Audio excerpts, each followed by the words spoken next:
Les dije que esta reflexión se llamaba vértigo de amor. Vamos a recordar la palabra vértigo. ¿Qué significa la palabra vértigo? Como un mareo, ¿no es cierto? Cuando te da vértigo es como que perdés el equilibrio, porque la situación en que te encontrás te desestabiliza, un vértigo. Dicen que las personas tienen vértigo cuando se asoman, por ejemplo, en una cornisa, en un lugar alto, cuando tienen que pasar por un lugar estrecho y hay una caída, un precipicio, cuando vas por una ruta y al costado hay un precipicio, ¿no es cierto? ¿Quién sintió vértigo alguna vez? ¿Los demás nunca? Ah, bien. Bien. Entonces acuérdense de cuando sintieron vértigo. Vértigo de amor. ¿Por qué? Porque aquí la situación que nos va a desestabilizar no es una situación mala, sino es el amor de Dios. O mejor, las acciones que Dios hace en la historia movidas por su amor. Porque Dios se mueve por amor y Él obra por amor a nosotros. Y vamos a ver también que junto con este vértigo de amor hay también una experiencia paralela al vértigo de amor, que es el vértigo del odio, que es el vértigo del mal. Y hay quienes deciden o prefieren involucrarse en el mal y se ceban en el mal de alguna manera porque se vuelven adictos a esta experiencia de vértigo. Podemos elegir de alguna manera con quién aliarnos o a qué aliarnos. Si al bien, al amor de Dios, al maravilloso amor de Dios, o al vértigo, la situación de vértigos de la desvinculación del mal. Quiero decir esto, que hay estos dos vértigos, porque hay una ley, realmente cada vez la veo más presente en casi todas las realidades que tocan a la gracia de Dios. Y es una ley de cierta reciprocidad. Yo alguna vez hablé sobre esto, que hay cierta reciprocidad. Por ejemplo, el otro día estábamos haciendo oración con una comunidad y aparecieron frecuentemente estos dos pedidos a Dios. Señor, queremos más gloria. Queremos más gloria. Queremos más de ti. Más gloria y más de ti. Y al final de esa oración, que fue muy bonita, apareció la contracara. Dios quiere más gloria de nosotros, o quiere que le entreguemos la gloria que Él ya ha manifestado en nuestra vida, para que no nos quedemos con una gloria que está destinada a ser superada. Queremos más de ti. Y la respuesta de Dios es: quiero más de ustedes, más tiempo de oración, más entrega, más generosidad. Hay como una reciprocidad. Y generalmente cuando nosotros nos conectamos con nuestros deseos más íntimos y esos deseos más íntimos se vuelven plegaria, se vuelven oración, aparecen también los deseos más íntimos de Dios concernientes a nuestras propias personas. Y Dios también nos manifiesta su voluntad, Dios también nos manifiesta su deseo. Cada vez que nosotros le hacemos una pregunta a Dios, de alguna manera Dios nos hace la misma pregunta. ¿Por qué no me salen bien las cosas, Señor? Y Dios pregunta: ¿y por qué no te salen bien las cosas? ¿Por qué nadie me quiere? ¿Por qué nadie te quiere? Dios nos responde a nuestras preguntas con preguntas que son en cierto sentido paralelas, idénticas. Pareciera como que Dios, hay algunas cosas, no es que no las entienda, pero pareciera como que Dios a veces no entiende nuestros fracasos. ¿Cómo es que no te salen bien las cosas con todo lo que te di para que te salgan siempre?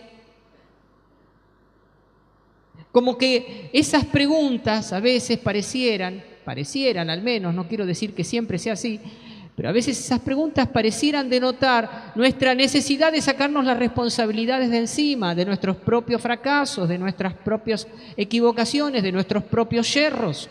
Y Dios nos devuelve la pregunta: quiero tu gracia, Señor, quiero tu gracia, quiero tu perdón. Y yo quiero darte más perdón y más gracia, pero hay algún bloqueo que vos todavía no ves o no estás dispuesto a permitirme que yo desbloquee o yo desate para darte esa gracia suplementaria y ese perdón y esa misericordia. Fíjense, es como una ley de reciprocidad. Yo quiero ver a Dios y Dios quiere que yo lo vea y quiere verme a mí más. Yo quiero amar a Dios y Dios quiere amarme más, pero en realidad no es que quiera amarme más, porque Él me ama infinitamente. Quiere que yo le abra mi corazón a su amor. Eso significa amarme más. ¿Se entiende? Pues bien, esta ley de reciprocidad, a la fuerza de tener que ponerle un nombre, le puse el nombre de reciprocidad. Esta ley se manifiesta también en estas experiencias vertiginosas, en estas experiencias de vértigo. Y yo, antes de hablar del vértigo del amor, voy a hablar del vértigo del odio. ¿Amén? Fíjense lo que pasa en la parábola que Jesús nos cuenta hoy.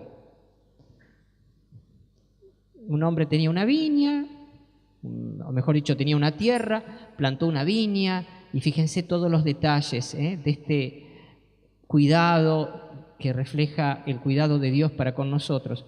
Plantó una viña, en la primera lectura se dice de cepas escogidas, puso una cerca, un cerco en torno de ella para que no entren los animales salvajes, los animales del campo. Construyó una torre de vigilancia, cavó un lagar es un lugar donde como una prensa donde se aprietan para sacar el jugo de la uva, ¿no es cierto? Cavó un lagar, construyó una torre y después se fue al extranjero, pero antes arrendó esa viña a unos viñadores. Hasta ahí, la situación inicial. ¿Qué pasa luego? Cuando llegó el tiempo de la vendimia, envió desde el extranjero a algunos servidores. Fíjense el primer detalle. ¿Qué hacen los arrendantes de esta viña? A uno lo golpean, a otro lo matan y a otro lo apedrean. Se sobreentiende, se dice apedrean en tercer lugar porque lo apedrean hasta que muera. Fíjense, hay como un increyendo en estas tres acciones. Son tres verbos que están correlativos uno de otro. A uno lo golpearon, lo golpearon. A otro lo mataron, tal vez una cuchilla, tal vez, pero al tercero lo mataron a pedradas. Viene luego un segundo grupo, y dice, no por nada el texto del Evangelio, que era un grupo mayor en número que el primer grupo. Amén. Un grupo mayor en número que el primer grupo. Y por economía narrativa, Jesucristo dice, hicieron con ellos lo mismo. O sea, a uno lo golpearon, a otros, no sabemos si eran más de 3, a unos los golpearon, a otros los mataron y a otros los apedrearon. Fíjense ¿cuál es la imagen que trata de transmitir Jesucristo respecto de estos hombres que han alquilado la viña? La imagen que mejor lo expresa es la imagen de esos animales que se ceban con sangre. Ustedes saben que hay animales que una vez que han probado sangre humana, se cegan, quieren más, les gustó. ¿Viste? Y si era sangre de diabético, más, porque era dulce. Entonces quieren sangres. Y fíjense que hay un momento en el cual lo que se hizo, entre comillas, por accidente o por necesidad, comienza a hacerse por deporte. No sé si alcanzan a entender la diferencia. Tal vez la primera vez que mataron y que apedrearon fue casi, no se puede decir que fue un accidente, pero casi fue un accidente, casi fue como una reacción, casi fue como un rapto de locura. Lo que se hizo por accidente y luego tal vez se hizo por necesidad, después se comienza a hacer por deporte. Ya comienza a haber un gusto, un placer. ¿Por qué hay homicidas seriales? ¿Saben por qué? Porque les gusta matar. Porque en el hecho de matar, de asesinar una y otra vez, va apareciendo en ellos una experiencia de vértigo. Y acá voy a la experiencia de vértigo que antes les decía. Va apareciendo una experiencia de vértigo, de no estar vinculado a límites éticos, de no estar vinculado a límites morales, de estar por encima de aquellas limitaciones bajo las cuales viven la mayoría de los humanos. Es una suerte de ser una excepción, ser excepcional. Y fíjense cómo estos viñadores entraron en esta rueda de mal, se cebaron en el mal, al punto tal que cuando viene el hijo del dueño, después voy a volver sobre esto, pero cuando viene el hijo del dueño, piensan, ahí viene el heredero, matémoslo y quedémonos con la herencia. ¿Y qué hicieron? Lo arrojaron fuera de la viña y lo mataron. Incluso hasta el detalle de arrojarlo fuera de la viña y después matarlo, muestra que tuvieron tiempo de no haberlo hecho. No lo mataron dentro de la viña, sino fuera. Es ciertamente una alusión a la muerte de Jesucristo, que murió fuera de la ciudad de Jerusalén, fuera de las murallas de Jerusalén de su tiempo. Pero es más que eso. Es mostrar que tuvieron tiempo para arrepentirse. Pero en realidad no se arrepintieron porque estaban cebados en el mal, porque estaban en el vértigo del odio.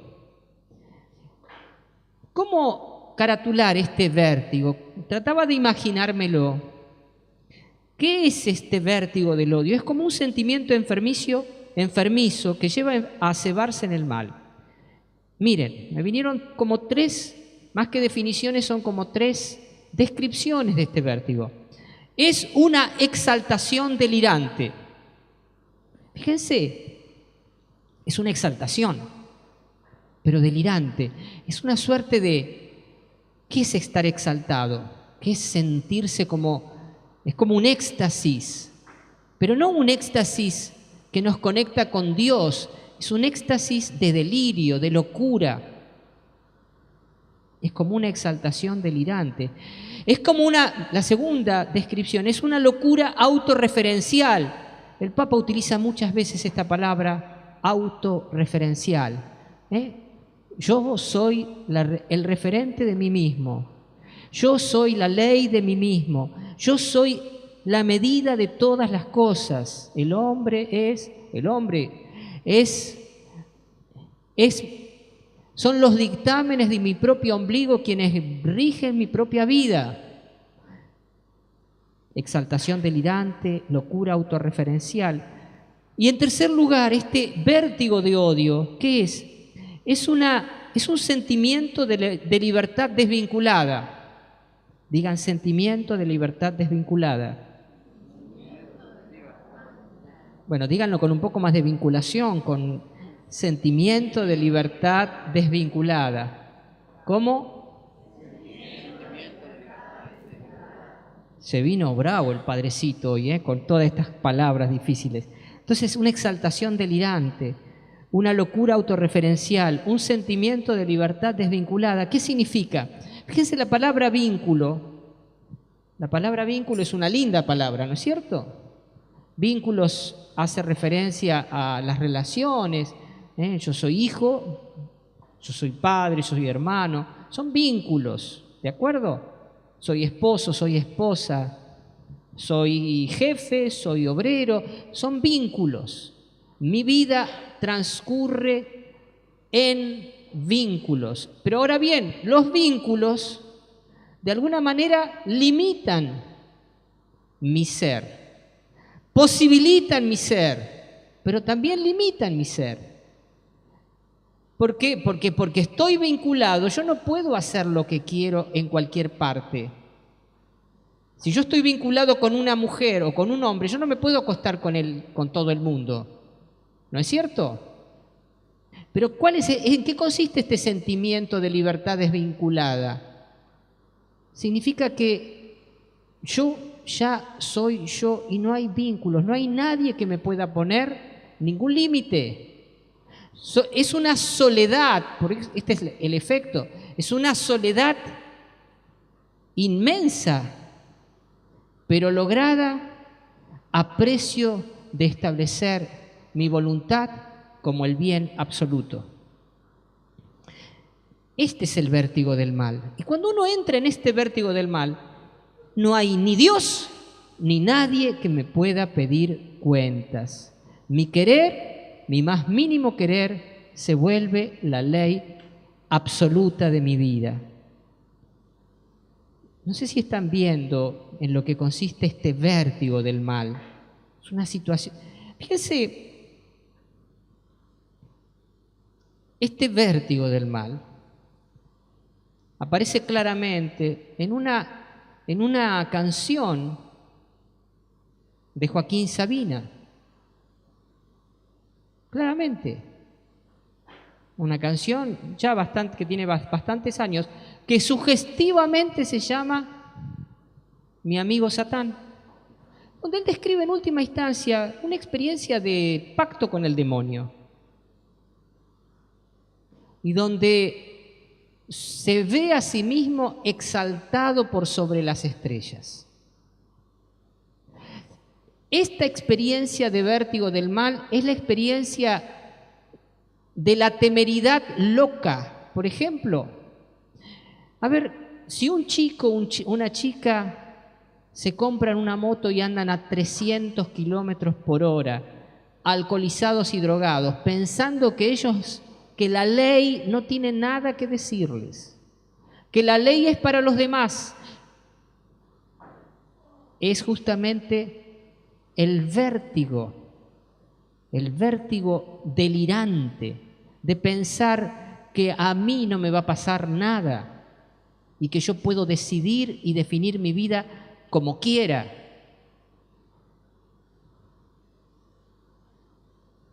Nadie me pone a mí un límite. Ese es el vértigo del mal.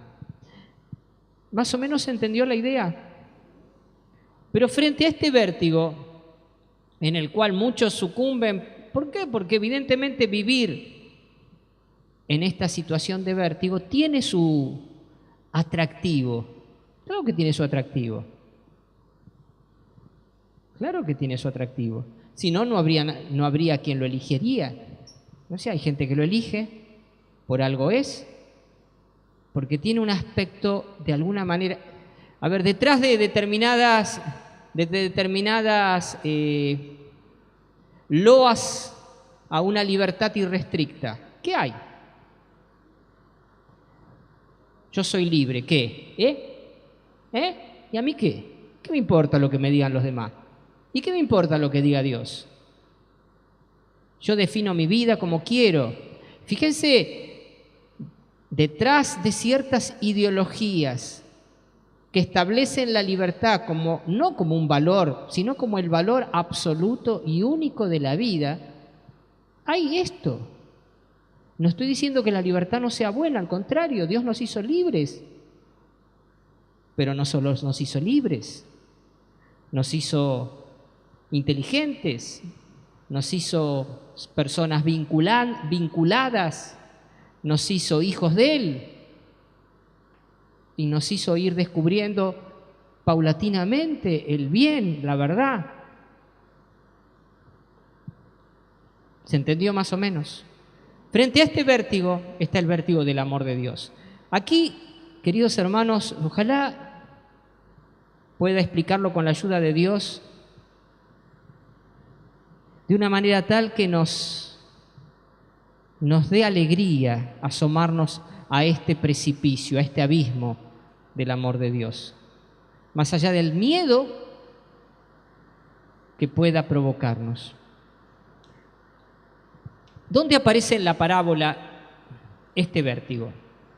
O mejor dicho, este exceso, esta, entre comillas, locura de Dios. Y aparece en el gesto del padre que envía a su propio hijo y pone a su propio hijo en manos de viñadores homicidas. A ver, ¿quién de ustedes, la mayoría son padres, quién de ustedes hubiera hecho esto que hizo Dios? Acuérdense, primero había enviado a unos servidores para percibir los frutos, a unos los habían matado, a otros a unos los habían golpeado, a otros matado y a otros apedreado. Y después lo mismo, pero peor, en mayor número. A ver, y después lo manda a su hijo. Y al parecer es el hijo único, porque dice, es el heredero. ¿Ustedes, padres, habrían hecho esto? Algunos lo dudan todavía. Poner en manos de asesinos al propio hijo. Poner en manos de quienes ya habían demostrado su maldad, poner en esas manos al propio hijo. ¿Quién lo habría hecho? Nadie. Nadie que esté en sus cabales. Nadie que tenga el juicio recto. Nadie que valore de manera adecuada. Pues bien, queridos hermanos, tengo que decirles que Dios, según nuestra valoración, entonces está loco.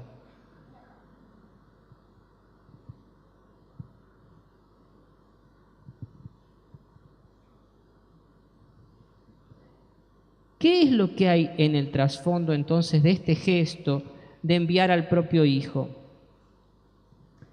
Hay algo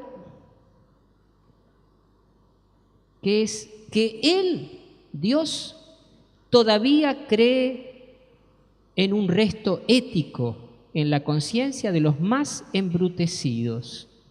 Dios cree en un resto ético en la conciencia de los más embrutecidos por el mal, de los más enceguecidos por el mal, de los que más y peor están cebados en el mal.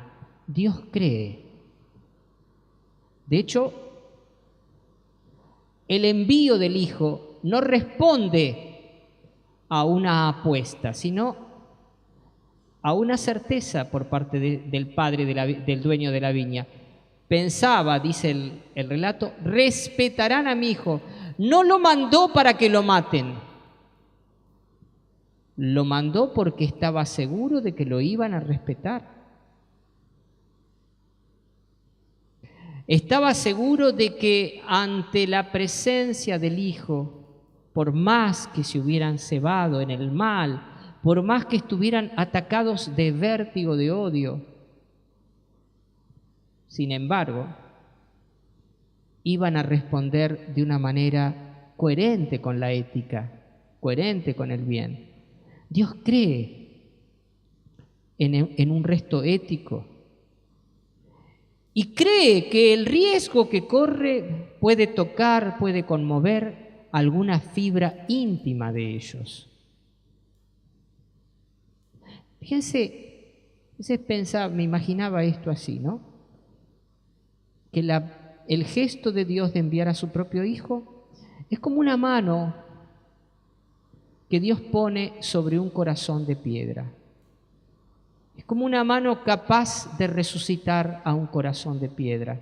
Es como una mano que acaricia y que en esa caricia puede tocar alguna fibra todavía viva en medio de mucha muerte, en medio de mucho odio, en medio de mucha devastación.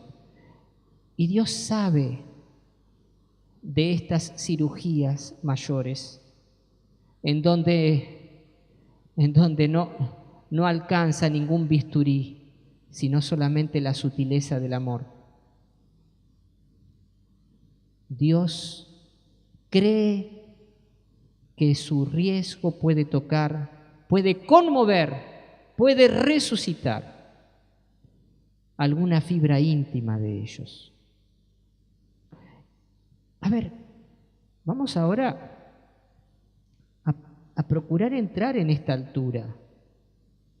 Un Dios que se arriesga así por gente que, entre comillas, que para la valoración de los hombres no vale la pena. Por gente que vivió, que creció y vivió y prosperó haciendo el mal. Por gente que se acostumbró al vértigo del odio. Y ustedes saben, cuando uno se acostumbra a vivir en una situación de vértigo, cada vez necesita más para experimentar, porque el vértigo es como una adicción, provoca adicción, el vértigo del odio. Fíjense, queridos hermanos, Dios nos está revelando una característica de su corazón. Dios cree en quien nadie cree. Y es no tanto su inteligencia quien o la que le permite creer en quien nadie cree, es su amor. Me viene ahora esta imagen, ¿no? Cuando nosotros comprendemos o tratamos de comprender esto, es como si estuviéramos subidos, ¿viste?, sentados a babucha en los hombros de papá. ¿Se acuerdan cuando éramos chiquitos y por ahí nuestro papá nos sentaba sobre sus hombros? ¿A quién lo hizo eso su papá alguna vez? Bien. Y te agarraba de acá de las manos y vos, al principio, ¿qué te daba? Digan, vértigo. Pero también te daba emoción, porque era un vértigo con cierta seguridad.